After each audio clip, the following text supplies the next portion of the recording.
کھڑے ہیں، آمال تل رہے ہیں، رکھ لو برم خدا را عطار قادری کا، رکھ لو بھرم خدا را عطار قادری کا، یا مصطفیٰ عطا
الحمدللہ رب العالمین، والصلاة والسلام علی سید الانبیاء والمرسلین، اما بعد فاعوذ باللہ من الشیطان الرجیم، بسم اللہ الرحمن الرحیم، والذین یکنزون الذهب والفضة ولا ينفقونها في سبيل الله فبشرهم بعذاب أليم يوم يحمى عليها في نار جهنم فتقوى بها جباههم ووجوههم وظهورهم هذا ما كنزتم لأنفسكم فذوقوا ما كنتم تكنزون آمنت بالله صدق الله العظيم وبلغنا رسوله النبي الكريم ونحن على ذلك لمن الشاهدين والشاكرين والحمد لله رب العالمين قال الله تبارك وتعالى في شان حبيبه صلى الله تعالى عليه وآله وسلم مخبرا وآمرا إن الله وملائكته يصلون على النبي يا أيها الذين آمنوا صلوا عليه وسلموا تسليما درود آواز بلند الصلاة والسلام عليك يا سيدي يا رسول الله وعلى آلك وصحابك يا حبيب الله الصلاة والسلام عليك يا سيدي يا نبي الله وعلى آلك وصحابك يا نور الله الصلاة والسلام عليك يا رحمة للعالمين وعلى آلك وصحابك يا خاتم النبيين حضور نبی کریم رؤوف الرحیم صلی اللہ تعالی علیہ وآلہ وسلم ایک مرتبہ جب اپنے ممبر پر جلوہ فروز ہونے لگے، پہلے زینے پر قدم رکھا، فرمایا آمین، دوسرے زینے پہ قدم رکھا، فرمایا آمین، تیسرے زینے پہ قدم رکھا، فرمایا آمین۔ صحابہ کرام علیہ رضوان بڑے حیران ہوئے، خلاف معمول سرکار نے آمین فرمایا ہے، اور یہ تو دعا کے موقع پر کہا جاتا ہے۔ اب جس کو سرکار آمین کہہ رہے ہیں وہ دعا کون سی ہے اور دعا کرنے والا کون ہے، دعا مانگنے والا کون ہے؟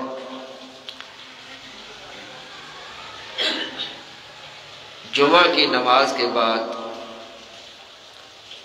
حضور نبی کریم صلی اللہ تعالی وسلم سے صحابہ کرام علیہم رضوان نے عرض کیا، یا رسول اللہ صلی اللہ علیہ وسلم، آپ نے آمین فرمایا 3 مرتبہ، یہ دعا کون سی تھی جس پہ آپ نے آمین کہا اور دعا مانگنے والا کون تھا؟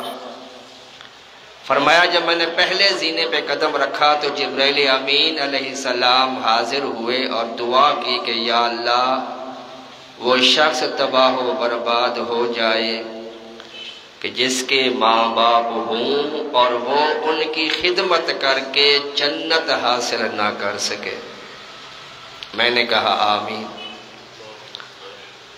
دوسرے زینے پہ قدم رکھا، جبرائیل نے دعا کی یا رب العزت وہ شخص بھی تباہ و برباد ہو جائے، کوئی خاک ناک جو ہے خاک آلود ہو جائے جس نے رمضان المبارک کا مقدس مہینہ پایا لیکن اپنی بخشش نہ کروا سکا۔ میں نے کہا آمین۔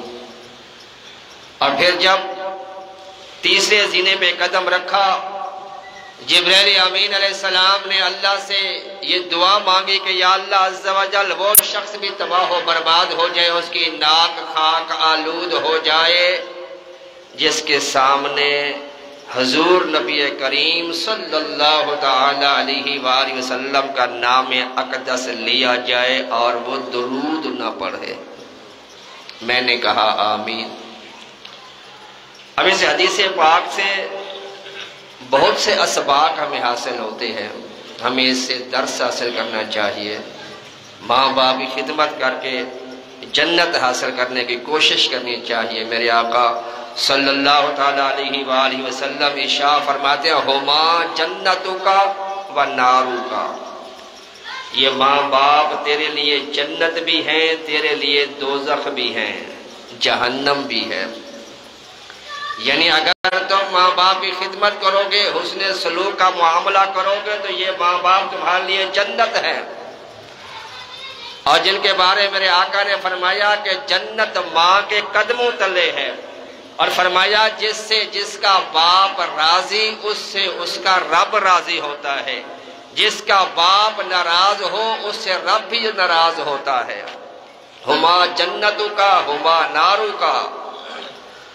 اور دوسرا ماہ مقدس رمضان المبارک، فرمایا میری امت اگر جانتی کہ ماہ رمضان کیا ہے تو تمنا کرتی کاش سارا سال ہی رمضان ہوتا۔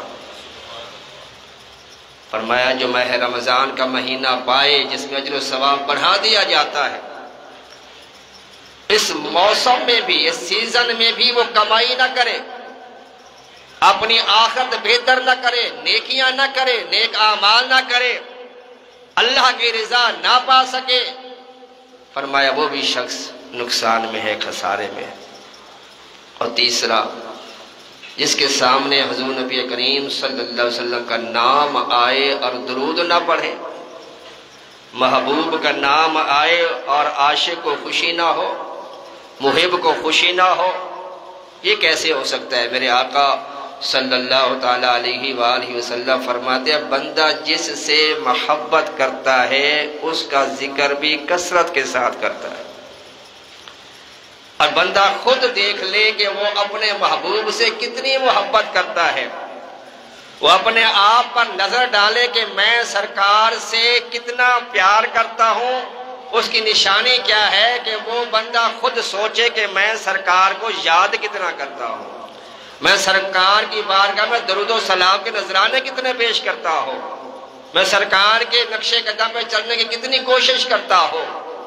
اپنا بندہ خود محاسبہ کر لے، جتنا وہ درود پڑھتا ہوگا، جتنا سنتیں اپناتا ہوگا، سرکار کی شریعت پہ عمل کرتا ہوگا، اتنا سرکار کے زیادہ قریب بھی ہوگا۔ میرے آقا فرماتے ہیں کہ جو درود پڑھنا بھول گیا وہ جنت کا راستہ بھول گیا، اور فرمایا اگر تمہیں کوئی چیز بھول جائے، یاد نہ آ رہی ہو، میرے آقا فرماتے ہیں مجھ پہ درود پڑھا کرو، وہ بھولی ہوئی چیز تمہیں یاد آ جائے گی۔ تو جب بھی حضور نبی کریم صلی اللہ علیہ وسلم کا نام اقدس آئے، کم از کم صلی اللہ تعالی علیہ وآلہ وسلم کہنا چاہیے۔ اور جب لکھنے کی باری آئے، لکھنا پڑے، کتابوں میں لکھا ہوتا ہے، سواد ڈلا ہوتا ہے یا سلام لکھا ہوتا ہے، تو یہ ناجائز ہے۔ حضور نبی کریم صلی اللہ علیہ وسلم کے نام کے ساتھ سواد ڈالنا، جیسے بعض لوگ یا محمد لکھتے ہیں اوپر سواد ڈال دیتے ہیں، یہ منع ہے۔ پورا درود پاک لکھا جائے، کم از کم صلی اللہ علیہ وسلم لکھنا چاہیے اور پڑھنا چاہیے۔ اللہ تعالی ہمیں سمجھنے کی توفیق عطا فرمائے۔ حضور نبی کریم صلی اللہ علیہ وسلم کی بارگاہ میں کثرت کے ساتھ حضرت السلام کے نذرانے پیش کرنے کی توفیق عطا فرمائے۔ کافی دوست احباب نے یہ اصرار کیا کہ زکوٰۃ کے حوالے سے کچھ میں عرض کروں، زکوٰۃ کے مسائل کے بارے میں، اس کی کیا وعیدیں ہیں نہ ادا کرنے کی وجہ سے، کتنی خوشخبریاں ہیں اس کو ادا کرنے کی وجہ سے۔ توبہ کی آیت نمبر 34 اور 35 10ویں پارے میں ہے۔ اللہ تبارک و تعالی ارشاد فرماتے ہیں بڑی توجہ کے ساتھ، یہ مسائل بھی ہیں فضائل بھی ہیں، مسائل زیادہ ہیں اس میں، جب توجہ سے سنیں گے تو مسائل آپ کو سمجھ آتے جائیں گے۔ آپ کے دلوں کے اندر، دماغوں کے اندر کوئی مسئلہ ہوگا، کوئی سوال ہوگا تو یہ بیان سن کر انشاءاللہ آپ کے بہت سے سوالات کے جوابات آپ کو مل جائیں گے۔ ضرورت صرف توجہ کی ہے، اور علم دین کی محفل میں توجہ سے ہی بیٹھنا چاہیے۔ اس لیے علماء فرماتے ہیں کہ بیان کے دوران، درس کے دوران تسبیحات کا ورد بھی روک لیا جائے، ذکر بھی جو ہے روک لیا جائے، تاکہ توجہ جو ہے کامل وہ بیان کی طرف سے وہ مسئلہ جو صحیح طریقے سے ہمیں سمجھ آ سکے۔ اللہ تبارک و تعالی قرآن مجید فرقان حمید میں ارشاد فرماتا ہے والذین یکنزون الذھب والفضة، اور وہ کہ جوڑ کر رکھتے ہیں سونا چاندی، ولا ينفقونها فی سبیل اللہ، اور اسے اللہ کی راہ میں خرچ نہیں کرتے۔ فبشرہم بعذاب علیم، انہیں دردناک عذاب کی خبر دے دو۔ یوم یحمى علیہا فی نار جہنم فتکوی بہا جباہہم وجنوبہم وظہورہم، جس دن وہ تپایا جائے گا جہنم کی آگ میں، پھر اس سے اس کی پیشانیاں، اس کی کروٹیں اور پیٹھیں داغی جائیں گی۔ ھذا ما کنزتم لانفسکم، یہ ہے وہ جو تم نے اپنے لیے جوڑ جوڑ کر رکھا تھا۔ فذوقوا، اب چکھو مزہ عذاب کا، ما کنتم تکنزون، جو تم یہ جوڑ جوڑ کر رکھتے تھے، مال اکٹھا کیا کرتے تھے۔ حضور نبی کریم صلی اللہ علیہ وسلم نے ارشاد فرمایا اسلام کی بنیاد 5 باتوں پر ہے۔ اس بات کی گواہی دینا کہ اللہ تعالیٰ کے سوا کوئی معبود نہیں اور محمد صلی اللہ علیہ وسلم اس کے رسول ہیں، نماز قائم کرنا، زکوٰۃ ادا کرنا، حج کرنا اور رمضان کے روزے رکھنا۔ اس حدیث مبارکہ میں نماز کے بعد جس عبادت کا ذکر ہے وہ ہے زکوٰۃ۔ قرآن مجید کی بے شمار آیات مقدسہ میں زکوٰۃ ادا کرنے والوں کی تعریف اور ادا نہ کرنے والوں کی مذمت بیان کی گئی، لہٰذا اس عبادت کی ادائیگی کے فضائل پانے اور عدم ادائیگی کے نقصانات سے بچنے کے لیے زکوٰۃ کے شرعی مسائل سیکھنا فرض ہے۔ مگر افسوس علم دین سے دوری کی وجہ سے ہم ان مسائل شرعی سے ناواقف ہیں اور ہمیں نہیں پتہ چلتا کہ ہمارے مال پر زکوٰۃ فرض ہے یا نہیں ہے۔ زکوٰۃ کی اہمیت کا اندازہ اس سے لگائیں کہ قرآن مجید میں تقریباً 82 مقامات ایسے ہیں جہاں پر اللہ تعالیٰ نے نماز کے ساتھ زکوٰۃ کا ذکر فرمایا ہے۔ زکوٰۃ سن 2 ہجری میں روزوں سے قبل فرض ہوئی، اس کا انکار کرنے والا دائرہ اسلام سے خارج ہوتا ہے۔ جو سرے سے اس کی فرضیت کا، زکوٰۃ کی فرضیت کا انکار کرے وہ کیا ہوتا ہے؟ دائرہ اسلام سے خارج ہو جاتا ہے۔ جو فرض تو سمجھتا ہے زکوٰۃ کو، اس کی فرضیت کا تو قید ہے لیکن ادا نہیں کرتا، صاحب نصاب ہونے کے باوجود وہ گناہگار ہے۔ حضور نبی کریم صلی اللہ علیہ وسلم نے ارشاد فرمایا تمہارے اسلام کا پورا ہونا یہ ہے کہ تم اپنے مالوں کی زکوٰۃ ادا کرو، اور فرمایا جس نے اپنے مال کی زکوٰۃ ادا کر دی بے شک اللہ تعالیٰ نے اس سے شر کو دور کر دیا۔ اور فرمایا میرے آقا صلی اللہ تعالیٰ علیہ وآلہ وسلم نے کہ معراج کی رات میرا گزر ایک ایسی قوم پر ہوا جنہوں نے آگے پیچھے چیتھڑے لگائے ہوئے تھے، یعنی ٹاکیاں لگائی ہوئی تھی، جہنم کا تھوہر اور بدبو گھاس جانوروں کی طرح کھا رہے تھے۔ میں نے پوچھا جبرائیل علیہ السلام یہ کون لوگ ہیں؟ عرض کی یا رسول اللہ صلی اللہ علیہ وسلم یہ وہ لوگ ہیں جو اپنے مال کا صدقہ یعنی زکوٰۃ نہیں دیتے تھے۔ ایک اور حدیث میں فرمایا زکوٰۃ نہ دینے والے اللہ تعالیٰ کے یہاں یہود و نصارہ کی طرح ہے، اور فرمایا اس شخص کے لیے خوشخبری ہے جس نے زکوٰۃ عشر ادا کیا اور جس پر قیامت اور زکوٰۃ کا عذاب نہیں ہے۔ جس نے اپنے مال کی زکوٰۃ ادا کی تو اللہ تعالیٰ نے اس سے عذاب قبر اٹھا لیا، جہنم کو حرام کر دیا، اور اس کے لیے بغیر حساب جنت واجب، اور قیامت کے دن اسے پیاس نہیں لگے گی۔ کسے؟ کہ جو صاحب نصاب ہونے کے بعد زکوٰۃ کو ادا کرتا ہے۔ اور فرمایا قیامت کے دن فقراء، فقیر لوگ، غریب لوگ، قیامت کے دن فقراء اغنیاء کے لیے ہلاکت کا سبب بنیں گے۔ اللہ کی بارگاہ میں فقیر غریب لوگ عرض کریں گے اے اللہ عز و جل انہوں نے ہمارا حق غصب کیا، زکوٰۃ نہ دی۔ اللہ تعالیٰ فرمائے گا آج میں تمہیں اپنے جوار رحمت میں جگہ دوں گا اور انہیں اپنے رحمت سے دور کر دوں گا۔ اور اللہ تعالیٰ قرآن مجید میں ارشاد فرماتا ہے وَلَا يَحْسَبَنَّ الَّذِينَ يَبْخَلُونَ بِمَا آتَاهُمُ اللَّهُ مِنْ فَضْلِهِ هُوَ خَيْرًا لَهُمْ بَلْ هُوَ شَرٌّ لَهُمْ سَيُطَوَّقُونَ مَا بَخِلُوا بِهِ يَوْمَ الْقِيَامَةِ۔ اور جو لوگ ہمارے فضل سے عطا کردہ مال میں بخل کرتے ہیں، کنجوسی کرتے ہیں، وہ اسے اپنے لیے بہتر نہ سمجھے، بل هُوَ شَرٌّ لَهُمْ، بلکہ یہ ان کے لیے مصیبت ہے۔ سَيُطَوَّقُونَ مَا بَخِلُوا بِهِ يَوْمَ الْقِيَامَةِ، ان قریب قیامت کے دن انہیں طوق پہنایا جائے گا۔ زکوٰۃ کا مال جس میں ملا ہوگا اسے تباہ و برباد کر دے گا، یعنی زکوٰۃ واجب ہونے کے باوجود ادا نہ کی اور اپنے مال میں ملائے رکھا۔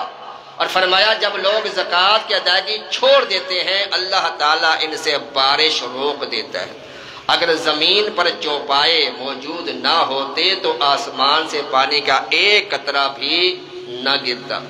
اور زکوٰۃ نہ دینے والے پر رسول اللہ صلی اللہ علیہ وسلم نے لعنت فرمائی اور فرمایا جس کو اللہ تعالیٰ نے مال دیا اور وہ اس کی زکوٰۃ نہ دے، قیامت کے دن وہ مال گنجے سانپ کی شکل میں اس پر مسلط کیا جائے گا اور اس شخص کے گلے کا طوق بنا کر ڈالا جائے گا، اور وہ اس شخص کی باچھیں پکڑے اس کو عذاب دیتا رہے گا اور کہے گا میں ہوں تیرا مال، میں ہوں تیرا خزانہ، میں ہوں تیری مال، میں تیرا خزانہ۔ حضور نبی کریم صلی اللہ علیہ وسلم کے وصال ظاہری کے بعد کچھ قبائل زکوٰۃ کے منکر پیدا ہو گئے، اور سیدنا صدیق اکبر رضی اللہ تعالیٰ عنہ نے ان کے خلاف جہاد کیا، جنگ کیا آپ نے، کیونکہ وہ فرضیت کا انکار کر رہے تھے۔ فاروق اعظم رضی اللہ تعالیٰ عنہ جیسے جلیل القدر صحابی نے صدیق اکبر سے عرض کیا امیر المومنین حالات بڑے نازک ہیں، اس معاملے کو تھوڑا ڈیلے کر دیں، کیونکہ اس وقت حالات ایسے ہیں کہ کفار یہود و نصارہ جو ہے اس وقت ہمارے اوپر حملہ آور ہو سکتے ہیں، اور ایک لشکر ہمارا جو ہے وہ تو جہاد پہ کیا ہوا ہے، اس کو سرکار نے اسامہ رضی اللہ تعالیٰ عنہ کی قیادت میں روانہ فرمایا تھا، لہٰذا تھوڑا وقت کے بعد جو ہے اس کو منکرین جو ہیں ان کے خلاف جہاد کریں گے۔ لیکن سیدنا صدیق اکبر رضی اللہ تعالیٰ عنہ نے فرمایا اے عمر اگر کوئی حضور نبی کریم صلی اللہ علیہ وسلم کی حیات ظہری میں زکوٰۃ کی ایک اونٹ کی رسی بھی دیتا تھا اور اب اس کا انکار کرے گا تو صدیق اکبر اس رسی کے حوالے سے بھی اس بندے سے جہاد کرے گا، اور میں ان منکرین زکوٰۃ سے جہاں تک جہاد کروں گا، جنگ کروں گا، جب تک میری ایک ایک بوٹی کبے چیل نوچ کر نہ لے جائے۔ اتنا اہم مسئلہ تھا زکوٰۃ کے بارے میں، کیونکہ آپ کو پتا تھا صدیق اکبر رضی اللہ عنہ اگر آج ان کو معاف کر دیا کہ چلو کوئی بات نہیں، زکوٰۃ نہیں دیتے نہ دو، تو کل کو نمازی لوگ کھڑے ہو جائیں گے بے نمازی، کہ لو جی ہم نماز نہیں پڑھتے میں نمازی معاف کر دو، کل کو جہاد والے کھڑے ہو جائیں گے جی ہم جہاد نہیں کرتے میں معاف کر دو۔ اس لیے آپ نے فوراً اس مسئلے کی نزاکت کو سمجھا اور منکرین زکوٰۃ کے خلاف آپ نے جہاد کا اعلان فرمایا۔ تو زکوٰۃ کے لغوی معنی ہے طہارت، افزائش، اضافہ، برکت۔ اس کی دو قسمیں ہیں، مال کی زکوٰۃ جس میں سونا چاندی، مال تجارت، مویشیوں، چرائی کے جانور جو ہوتے ہیں، زراعت، پھلوں کی زکوٰۃ یعنی عشر۔ دوسری قسم ہے افراد کی زکوٰۃ جسے ہم صدقہ فطر کہتے ہیں۔ تو آج ہم نے پہلی قسم جو مال کی زکوٰۃ اس حوالے سے گفتگو کرنی ہے۔ زکوٰۃ کی فرضیت کس پر ہے، کس پہ زکوٰۃ فرض ہوتی ہے؟ اس کی 10 شرائط ہے۔ کتنی جی؟ 10 اس کی شرائط ہے۔ نمبر 1 مسلمان ہو، نمبر 2 بالغ ہو، نابالغ پر زکوٰۃ واجب نہیں ہے، نمبر 3 عاقل ہو، نمبر 4 آزاد ہو، اور اتنی مالیت کا وہ صاحب نصاب ہو، مالک نصاب ہو، یعنی 7.5 تولے سونا ہو یا اس کے پاس 52.5 تولے چاندی ہو، یہ اس مالیت کا سامان تجارت اس کے پاس ہو اور اس پہ سال گزر جائے تو اس پر زکوٰۃ کیا ہوتی ہے؟ فرض ہوتی ہے۔ اور یوں سمجھ لیں کہ آج کا جو ریٹ ہے 31 مارچ 2023 آج کا جو چاندی کا ریٹ ہے وہ ہے 2470 روپے، 2470 روپے آج 1 تولے چاندی کا ریٹ ہے۔ تو 52.5 تولے چاندی کی قیمت بنے گی 1,29,675 روپے۔ جس کے پاس اتنی اماؤنٹ ہے 1,29,675 روپے اور اس پہ سال گزر جائے، اس پر زکوٰۃ کیا ہوگی؟ فرض ہو جائے گی۔ اس کو اس کا 40واں حصہ 2.5% اس کو زکوٰۃ دینا ہوگی۔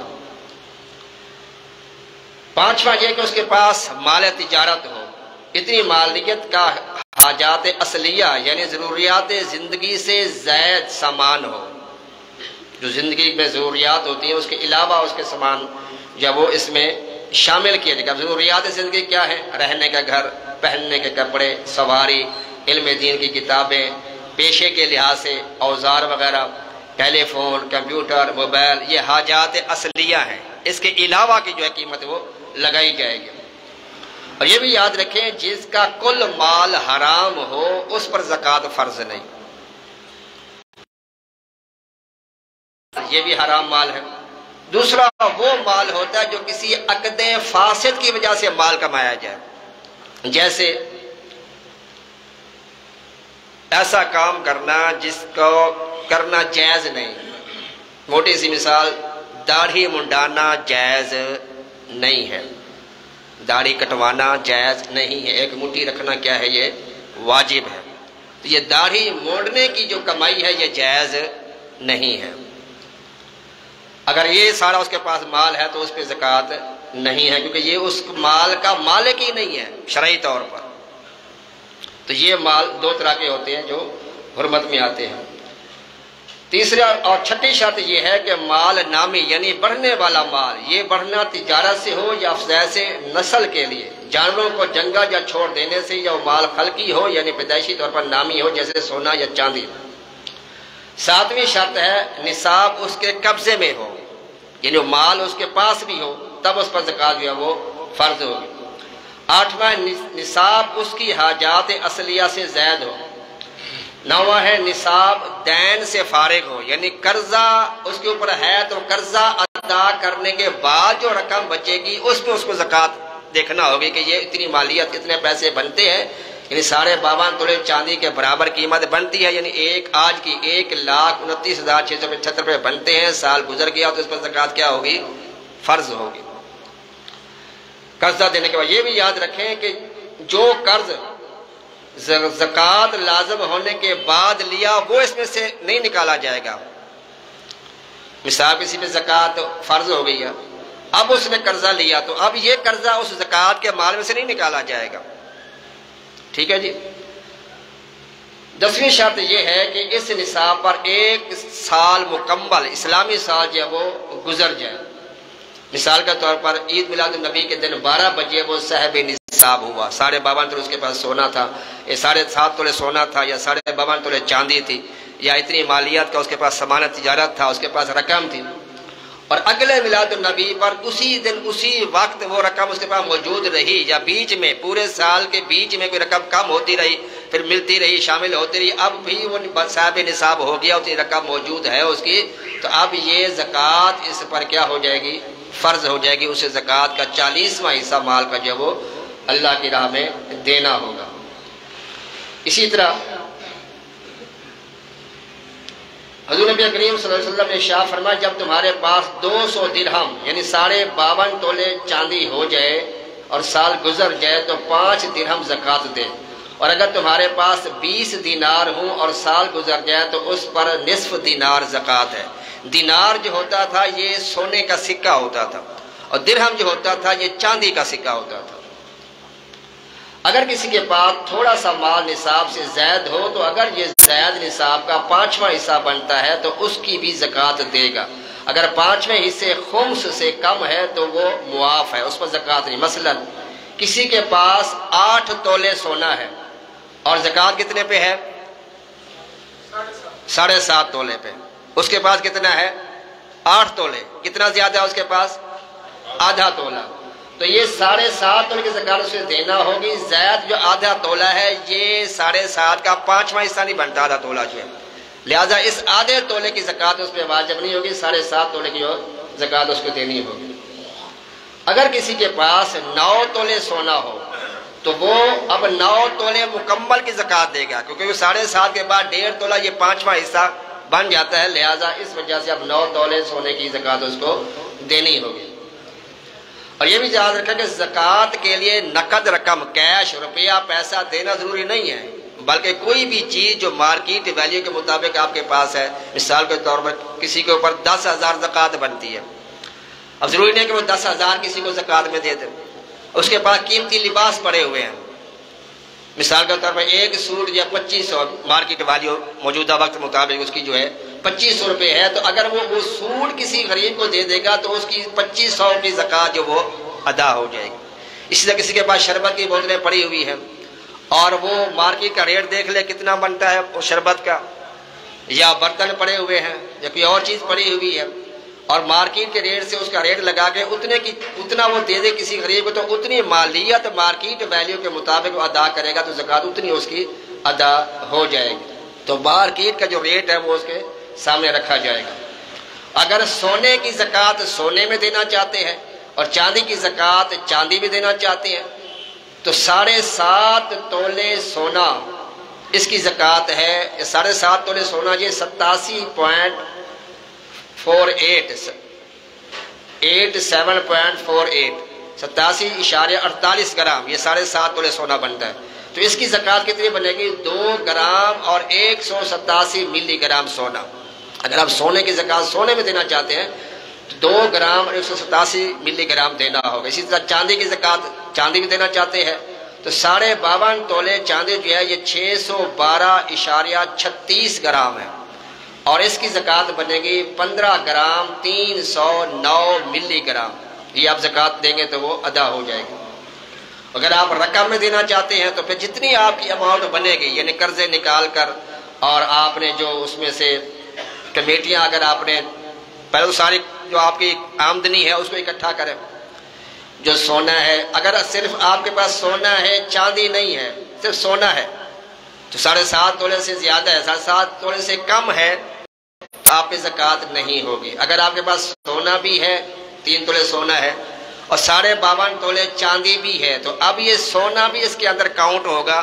اب اس سونے کی قیمت بھی شامل کریں گے، چاندی کی قیمت بھی شامل کریں گے، اور آپ کے پاس جو اس کے علاوہ مال ہوگا، مال تجارت ہوگا، سامان ہوگا، وہ بھی اس کی ساری رقم کاؤنٹ کرنے کے بعد اس میں سے آپ نکالیں گے جو آپ نے قرضہ دینا ہے، قرضے کی رقم اس میں نکالیں۔ پھر اس میں سے آپ نے جو ملازمین کی تنخواہ دینی ہے وہ اس میں سے نکال دیں۔ اسی طرح آپ نے جو اگر آپ کمیٹی ڈالی ہوئی ہے آپ نے اور کمیٹی آپ لے چکے ہیں، تو اب جو بقیہ آپ نے کمیٹی کے رقم دینی ہے وہ بھی اس میں سے نکال لیں گے۔ اس طرح سے یہ مسائل ہوتے ہیں، اس میں سے چیزیں نکالنے کے بعد اب جو رقم بچے گی اس کو 40 پر آپ تقسیم کریں گے، وہ جو حاصل تقسیم آئے گا وہ آپ کی زکوٰۃ بنے گی۔ مثال کے طور پر کسی کے پاس جو ہے وہ 5 لاکھ روپے اس کے پاس اماؤنٹ ہے، اب 3 لاکھ روپے اس نے قرضے میں، تنخواہ میں، کمیٹی میں اور قسطوں میں اس طرح اس نے سارے ادا کر دیا، بقایا اس کے پاس کتنے بچے؟ 2 لاکھ بچے۔ اب 2 لاکھ کو 40 میں تقسیم کریں تو کتنا بنے گا؟ 5000۔ تو اب یہ 2 لاکھ کی زکوٰۃ کتنی دے گا؟ 5000 روپے ادا کرے گا۔ اور اس کے اور بھی بہت سے زکوٰۃ کے حوالے سے جو وہ مسائل ہیں، اور یہ بھی یاد رکھیں کہ جو عورتیں زیور پہنتی ہیں ان پر بھی زکوٰۃ لگتی ہے۔ 2 خواتین حضور نبی کریم صلی اللہ علیہ وسلم کی بارگاہ میں آئیں اور ان کے ساتھ ایک بچی بیٹی بھی تھی جس کے ہاتھوں میں سونے کے کنگن تھے۔ آپ صلی اللہ تعالی وسلم نے پوچھا کیا اس کی زکوٰۃ ادا کرتی ہو؟ اس نے کہا نہیں۔ تو آپ صلی اللہ تعالی وسلم ارشاد فرمایا تحبان ان یصورکم اللہ بسوارین من نار۔ آپ نے اس خاتون سے کہا جس کی بیٹی نے زیور پہنا ہوا تھا اور اس نے کہا کہ میں زکوٰۃ نہیں دیتی، اس کو میرے آقا نے فرمایا کیا تم یہ پسند کرتی ہو کہ ان کنگنوں کے بدلے میں تجھے جہنم کے کنگن پہنائے جائیں؟ اس نے کہا یا رسول اللہ میں تو کبھی بھی نہیں چاہوں گی یہ۔ فرمایا پھر اس کی بھی زکوٰۃ دیا کرو۔ جہیز چونکہ عورت کی ملک ہوتا ہے لہذا عورت اس کی زکوٰۃ ادا کرے گی۔ شوہر نے بیوی کو زیور بنوا کر دیا مگر ملکیت نہیں دی تو اب شوہر زکوٰۃ ادا کرے گا۔ اگر بیوی کو مالک کر دیا زیور کا تو اب کس کے ذمہ زکوٰۃ ہوگی؟ بیوی کے ذمہ ہوگی۔ اسی طرح رہن رکھے گئے زیور کی زکوٰۃ نہ رکھنے والے پر ہے اور نہ رکھوانے والے پر، کیونکہ رکھنے والے کی ملک نہیں اور رکھوانے والے کے قبضے میں نہیں، اور یہ شرط ہے کہ مال اس بندے کے قبضے میں ہو، اس کے پاس ہو۔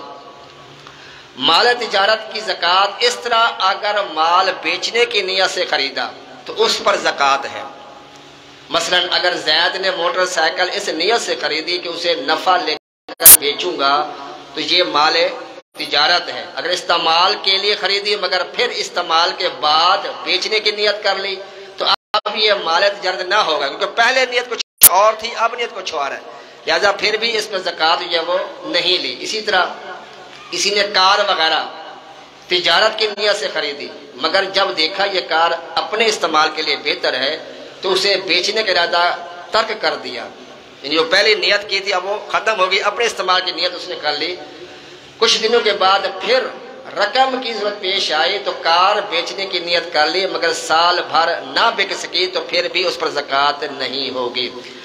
کرائے پر دکان یا مکان لینے کے لیے ایڈوانس دیا، یہ بھی نصاب کے لیے نصاب میں شامل ہوگا، یعنی جو مکان لیتے ہیں اس میں جو ایڈوانس رقم دی جاتی ہے وہ بھی آپ نے کاؤنٹ کرنی ہے، جمع کرنی ہے جو آپ کے پاس مال ہے، اس پر بھی زکوٰۃ لاگو ہوگی۔ کسی کے پاس بہت سی کتابیں ہوں ان پر زکوٰۃ نہیں جبکہ تجارت کے لیے نہ ہو۔ وہ مکانات یا دکانیں جو کرائے پر دی ہیں چاہے ان کی مالیت کروڑوں میں ہو ان پر زکوٰۃ نہیں۔ جتنی دکانیں ہیں، فلیٹ ہیں، مکانات، ان پر زکوٰۃ نہیں ہوتی۔ جو ان سے کرایہ آتا ہے وہ کرایہ جو ہے وہ اکاؤنٹ کیا جائے گا، وہ اس میں شامل کیا جائے گا۔ مکانات پر، کوٹھی پر، جو فلیٹ وغیرہ کرایہ پہ دیے ہوئے ہیں، مکان کی مالیت پہ کروڑوں کے مکانات ہوتے ہیں، لاکھوں کے مکانات ہوتے ہیں، تو ان کی لاکھوں مالیت اس میں شامل نہیں ہوگی بلکہ جو وہاں سے کرایہ آ رہا ہے وہ کاؤنٹ کیا جائے گا، کرایہ پر جو ہے وہ زکوٰۃ ہوگی۔ مکان کی سجاوٹ کی اشیاء پر زکوٰۃ نہیں۔ اگر بیٹیوں کی شادی کے لیے رقم جمع کی اور ان کے بالغ ہونے سے پہلے ان کی ملک کر دیا تو نابالغ بچوں پر زکوٰۃ نہیں ہوتی، کیونکہ زکوٰۃ کی دوسری شرط کیا ہے کہ وہ بالغ ہو۔ نابالغ پر زکوٰۃ نہیں ہوتی، چاہے اس کے پاس جتنا بھی مال ہو، صاحب نصاب بھی ہو جائے، پھر بھی نابالغ پر زکوٰۃ نہیں ہوتی۔ زکوٰۃ اپنی اصل یعنی جن کی اولاد میں سے زکوٰۃ دینے والا ہو، جیسے ماں باپ، دادا دادی، نانا نانی وغیرہ، اور اپنی فرا یعنی جو اس کی اولاد میں سے ہوں، جیسے بیٹا بیٹی، پوتا پوتی، نواسا نواسی وغیرہ، یہ اس کو زکوٰۃ نہیں دی جا سکتی۔ میاں بیوی بھی ایک دوسرے کو زکوٰۃ نہیں دے سکتے۔ ہاں اگر شوہر نے اپنی بیوی کو 3 طلاق دے دی ہے اور اس کی عدت گزر گئی، اب چونکہ وہ عدت مکمل ہو گئی، اس کی بیوی کی لسٹ سے وہ خارج ہو گئی، لہذا اب اس کو زکوٰۃ جو ہے وہ سابقہ شوہر دے سکتا ہے۔ بہن، بھائی، چچا، پھپھی، خالہ، ماموں، بہو، داماد، سوتیلا باپ، سوتیلی ماں، شوہر کی طرف سے سوتیلی اولاد، بیوی کی طرف سے سوتیلی اولاد، ان کو زکوٰۃ دی جا سکتی ہے۔ کافر کو زکوٰۃ نہیں دے سکتے۔ اسی طرح بد عقیدہ بد مذہب کو بھی زکوٰۃ نہیں دے سکتے۔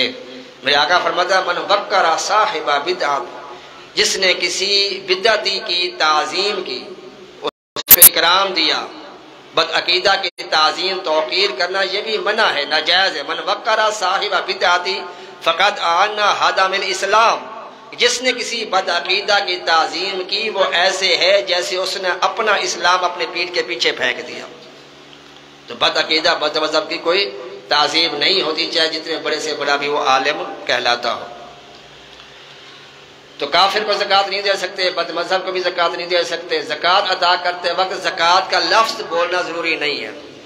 عیدی کہہ کر، تحفہ دے کے، گفٹ کہہ کر بھی کسی کو دی جا سکتی ہے، لیکن دل میں نیت کیا ہو؟ زکوٰۃ کی ہو۔ اور آپ نے کسی کو زکوٰۃ کے پیسے دیے لیکن نیت نہیں کی تھی زکوٰۃ کی، اب جب تک اس کے پاس وہ مال ہے اور اس نے اس کو خرچ نہیں کیا تب تک آپ زکوٰۃ کی نیت کریں گے تو وہ مال آپ کا زکوٰۃ میں شمار ہو جائے گا۔ اگر وہ اس نے استعمال کر لیا تو اب آپ زکوٰۃ کی نیت کریں گے تو وہ زکوٰۃ ادا نہیں ہوگی۔ جب کسی کو زکوٰۃ دیں تو اس کو زکوٰۃ کا پیسہ نہ کہیں، کیونکہ اس کی ہو سکتا ہے عزت نفس مجروح ہو۔ بہت سے لوگ ہوتے ہیں جو بیچارے محسوس کرتے ہیں بات کہ یہ صدقے کا مال ہے تو نہیں لیتے، وہ پریشان ہو جاتا ہے کہ یار صدقے کا مال لو، زکوٰۃ کا پیسہ لو، ایسا نہ کہے بلکہ اس کو تحفہ کہہ کے، گفٹ کہہ کے اس کو دے دیں تو وہ قبول بھی کر لے گا، اور آپ کی زکوٰۃ کیونکہ دل میں نیت ہے زکوٰۃ کی، لہٰذا زکوٰۃ ادا ہو جائے گی۔ مدرسوں میں جو مسجدوں میں زکوٰۃ دی جاتی ہے یہ ڈائریکٹ نہیں لگتی۔ زکوٰۃ کے لیے ملکیت میں دینا ضروری شرط ہے، مسجد مالک نہیں ہو سکتی۔ بینک میں لوگ زکوٰۃ کاٹ لیتے ہیں، وہ جائز نہیں ہے۔ اپنے ہاتھوں سے زکوٰۃ دیں۔ بینک جو ہے وہ ملکیت نہیں لے سکتا، وہ مالک نہیں ہو سکتا۔ آپ نے مسجد کو دینی ہے، مدرسے کو زکوٰۃ دینی ہے، آپ کسی غریب کو دیں گے، وہ اپنے طرف سے پھر مسجد میں لگا دے، مدرسے میں لگا دے، کہیں بھی لگا دے، وہ استعمال ہو جائے گی۔ یہ طریقہ ہوتا ہے زکوٰۃ کا۔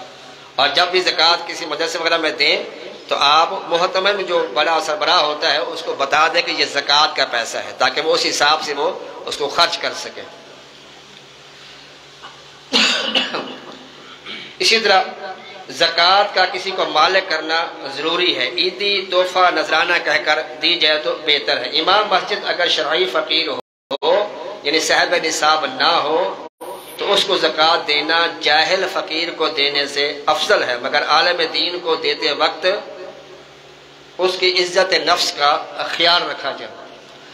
اگر رہنے کے لیے مکان دیا اور کرایہ معاف کر دیا تو بھی زکوٰۃ ادا نہیں ہوگی۔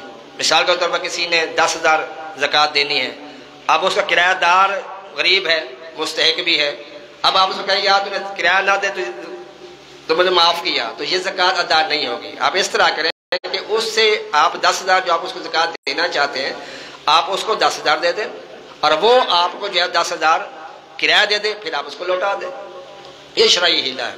اگر صرف اتنا کہہ دیں کہ میں جو کرایہ تھا اور میں نے معاف کر دیا اور دل میں نیت کی زکوٰۃ کی تو زکوٰۃ ادا نہیں ہوگی، کیونکہ مال زکوٰۃ کا مالک وہ بنا ہی نہیں ہے، وہ ملکیت، وہ پیسہ مال جو ہے وہ اس کے قبضے میں دیا ہی نہیں ہے، اس کو مالک ہی نہیں کیا۔ وہ مال ہوگا تو اس کو دے گا نا، لہٰذا اس کو مالک کر دے، اس کے بعد جو ہے وہ ادا ہو جائے گا۔ اگر کرایہ دار زکوٰۃ کا مستحق ہے تو زکوٰۃ کی رقم سے دے کر مالک کر دے، پھر یہ کرایہ دار کرایہ کے طور پر واپس کر دے تو جائز ہے۔ اسی طرح کسی کو قرض معاف کر دیا تو بھی زکوٰۃ ادا نہیں ہوگی، یعنی کسی نے قرضہ لینا ہے کسی سے اور کہہ دیا میں نے معاف کر دیا اور زکوٰۃ کی جگہ پھر بھی وہ ادا نہیں، کیونکہ مال اس کی ملکیت میں آپ نے نہیں دیا۔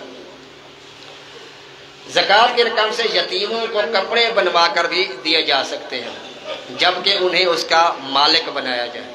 بینک سے زکوٰۃ کی کٹوتی کی صورت میں ادائیگی زکوٰۃ کی شرائط پوری نہیں ہوتی، مثلا مالک بنانا، لہذا بینک کی مروجہ ادائیگی زکوٰۃ قبول نہیں ہے۔ بہتر یہ ہے کہ رقم نکلوا کر خود زکوٰۃ جو ہے وہ ادا کرے۔ تو زکوٰۃ کے اور بھی بے شمار جو ہے وہ مسائل ہیں، اور یہ بارہ شریعت کا 5واں حصہ زکوٰۃ کے بارے میں بڑے تفصیل کے ساتھ اس مسائل ہے کہ زکوٰۃ کس طرح دینی ہے، کس کو دینی ہے، کس پہ واجب ہوتی ہے، کافی ڈیٹیل تفصیل کے ساتھ اس کے اندر جو مسائل ہیں وہ بارہ شریعت کے 5ویں حصے میں۔ اسی طرح دعوت اسلامی کی جو ہے وہ مکتبے سے وہاں ایک کتاب ہے فیضان زکوٰۃ، بڑی آسان لکھی ہوئی ہے۔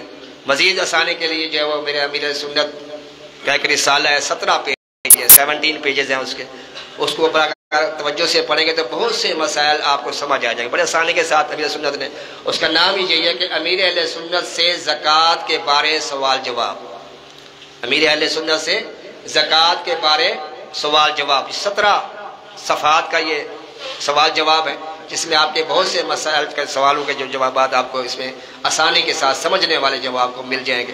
کوشش کریں کہ یہ رسالہ آپ لیں، اس کو پڑھیں، اس کا مطالعہ کریں، اس پہ عمل کریں، انشاءاللہ بہت سمجھ آپ کے علم جو ہے وہ آپ کے ہاتھ میں آئے گا۔ اسی طرح اگر نہیں لے سکتے، مکتبے نہیں جا سکتے، دعوت اسلام کی جو ویب سائٹ ہے www.dawatislami.net، وہاں پہ یہ کتابیں آپ ڈاؤن لوڈ کر بھی سکتے ہیں اور اس کو پڑھ بھی سکتے ہیں۔ اب تو یہ گلوبل کیا کہتے ہیں ورلڈ جی چل رہی ہے، ہاں جی، تو اس میں آپ آسانی کے ساتھ موبائل میں آپ اس کو ڈاؤن لوڈ کر کے یہ کتابیں آپ پڑھ سکتے ہیں۔ تو یہ اس کے بہت سے مسائل ہیں، اور جیسا کہ آپ کو معلوم ہے کہ کل 10 رمضان المبارک ہے، اور یہ سیدہ خدیجۃ الکبریٰ رضی اللہ تعالیٰ عنہ کا یوم وصال ہے، اور یہ حضور نبی کریم صلی اللہ علیہ وسلم کی پیاری زوجہ مطہرہ ہے، پہلی زوجہ مطہرہ ہے۔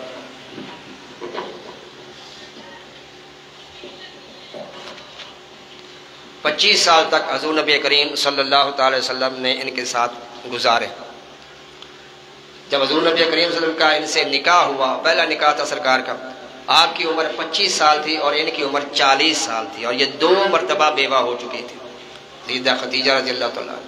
اور زمانہ جاہلیت میں ان کو صدیقہ اور طاہرہ کے لقب سے یاد کیا جاتا تھا۔ بڑی پاک پاس خاتون تھی، نیک خاتون تھی، بہت مالدار بھی بہت تھی، شرم و حیا کی پیکر سیدہ خدیجۃ الکبریٰ رضی اللہ تعالیٰ عنہ۔ پھر انہوں نے اپنا کچھ مال اپنے غلام میسرہ کے ذریعے حضور نبی کریم کو تجارت کے لیے روانہ فرمایا ملک شام کی طرف، اور پھر واپس آ کر غلام میسرہ جو تھا اس نے آ کر کہا خدیجہ الکبریٰ کو کہ اس طرح یہ نوجوان محمد صلی اللہ علیہ وسلم نے اس طرح بڑے اچھے طریقے سے کچھ اخلاقی کے ساتھ مال تجارت جو ہے وہ بیچا ہے، اور اس طرح منافع بھی زیادہ آیا، پرافٹ بھی زیادہ آیا، تو سیدہ خدیجہ رضی اللہ عنہ سے نکاح کا پیغام آپ کی طرف آیا، اور حضور نبی کریم صلی اللہ علیہ وسلم نے پہلا نکاح سیدہ خدیجہ الکبریٰ رضی اللہ تعالی عنہ سے فرمایا۔ اور سرکار کی ساری اولاد جو ہے سوائے ابراہیم کے، آپ کی جتنی بیٹیاں ہیں بیٹے سارے سیدہ خدیجہ سے ہی پیدا ہوئے، آپ کے بطن سے پیدا ہوئے۔ سیدہ فاطمہ رضی اللہ تعالی عنہا کی یہ نانی ہے سیدہ خدیجہ الکبریٰ رضی اللہ تعالیٰ عنہ۔ اور میں آپ کو بار بار یہ سناتا ہوں، ان کے وصال کے وقت، جب ان کے وصال کے وقت قریب آیا تو حضور نبی کریم صلی اللہ علیہ وسلم کی بارگاہ میں انہوں نے اپنی بیٹی حضرت فاطمہ جو بھی بچی تھی، بچپن تھا ان کا، کہا بیٹی جاؤ اپنے بابا جان محمد مصطفیٰ صلی اللہ تعالیٰ علیہ وآلہ وسلم سے یہ عرض کرو کہ یا رسول اللہ صلی اللہ علیہ وسلم اپنا جو کرتا ہے وہ مجھے کفن کے طور پر عطا فرمائے۔ وہ آئی اور نبی کریم سے عرض کیا کہ بابا جان امی جان کہہ رہی ہیں کہ اپنا کرتا میرے کفن میں جو ہے آپ عطا فرما دیں۔ وہ کہہ کے بی بی فاطمہ واپس چلی گئی ماں کے پاس، پیچھے کی سرکار بھی چل پڑے اور جا کر کہا کہ اے خدیجہ تو نے مجھ سے میرا کرتا میرا جبہ مانگا ہے، خدا کی قسم اگر آج تو محمد کی جلد مانگتی تو محمد یہ بھی اتار کے دے دیتا۔ کتنا پیار تھا آپ کو سیدہ، بلکہ سیدہ عائشہ صدیقہ رضی اللہ تعالیٰ عنہ فرماتی ہیں کہ سرکار اکثر ان کا ذکر کرتے تھے، سیدہ خدیجہ الکبریٰ رضی اللہ تعالیٰ اکثر ذکر کرتے تھے۔ جب بھی کوئی جانور ذبح کرنا تو آپ سیدہ خدیجہ کی سہیلیوں کو گوشت بھیجا کرتے، تحفے بھیجا کرتے، اور سید عائشہ صدیقہ رضی اللہ تعالیٰ عنہ ایک مرتبہ کہہ دیا کہ یا رسول اللہ یہ کہ آپ اس بڑھیا کو ہر وقت یاد کرتے رہتے ہیں. جب یہ جملہ کہا سید عائشہ صدیقہ رضی اللہ تعالیٰ عنہ نے تو سرکار دو عالم وسلم ناراض سے ہو گئے. فرمایا عائشہ مجھے خدیجہ کے بارے میں تکلیف نہ دیا کرو، وہ تو اس وقت مجھ پر ایمان لائی جب لوگ مجھ پر ایمان نہیں لاتے تھے.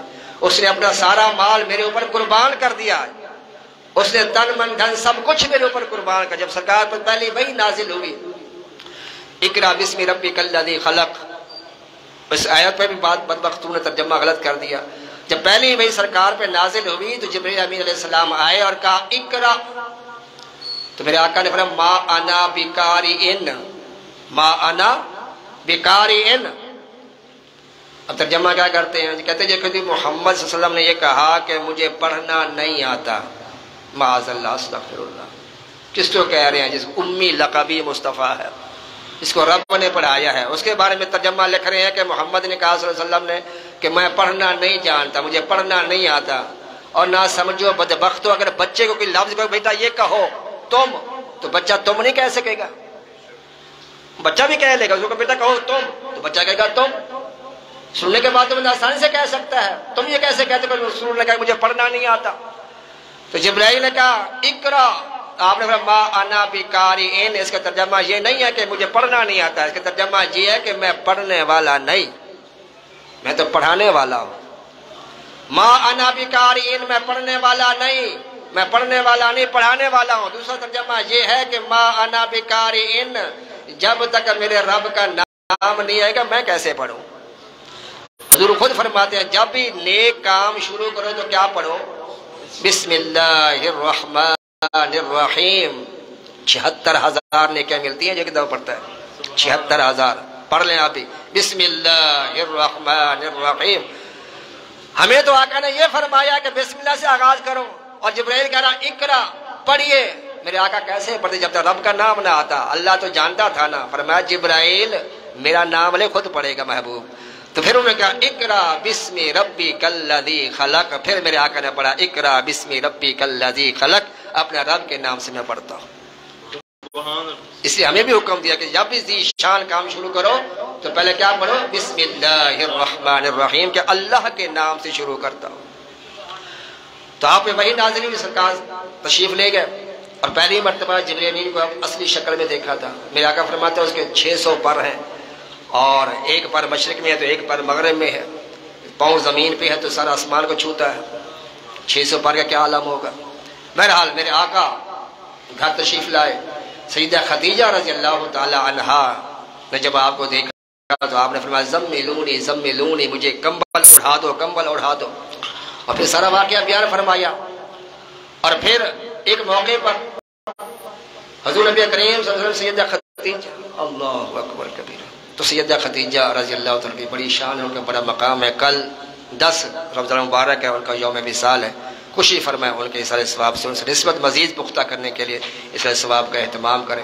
اللہ تبارک و تعالیٰ مجھے اور آپ کو ان باتوں پر عمل کرنے کی توفیق عطا فرمائے. وما علیہ الا البلاغ.